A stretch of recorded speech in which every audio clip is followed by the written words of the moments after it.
L'École des Trois-Soleils, c'est la seule école francophone du territoire du Nunavut. Une petite école d'environ 90 élèves. Et puis, elle vient d'avoir célébré son 15e anniversaire, donc elle est encore très jeune. On a un petit personnel, mais je dirais que c'est une école qui est dynamique. Et puis, il y a beaucoup de choses qui se passent à l'intérieur de nos quatre murs, c'est certain. Puis à l'extérieur aussi, bien sûr.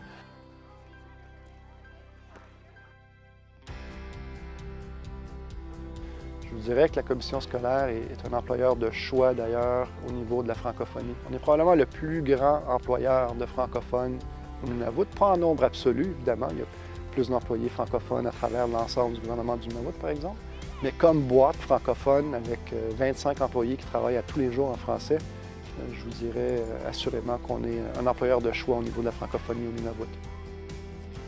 On a le plus haut taux d'assiduité sur tout le territoire. Il y a des écoles qui, pour multiples raisons, des raisons très complexes, qui méritent notre attention et aussi notre compréhension, se retrouvent à avoir des taux d'assiduité de 50 60 c'est très bas. Ici, de notre côté, on est plutôt autour du 94-95 donc un très bon taux d'assiduité.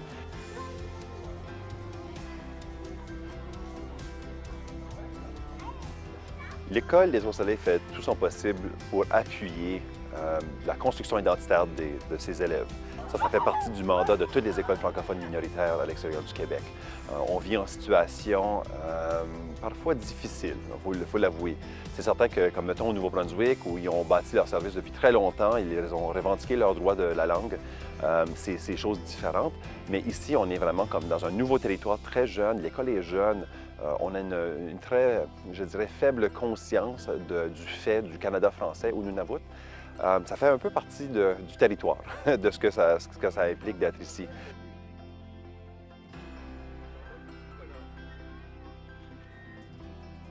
Je dirais que sa particularité la plus importante, c'est celle du multiculturalisme. Donc, on est une école, bien sûr, francophone, de langue française, langue première, langue maternelle, mais nous sommes dans un territoire inuit, donc nous avons aussi la composante inuit à intégrer à notre programmation scolaire et puis nos services et autres.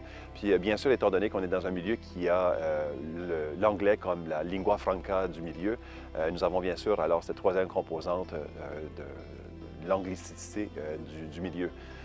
C'est pour ça d'ailleurs qu'on l'appelle l'École des Trois Soleils. 3 langues, 3 cultures, 3 soleils.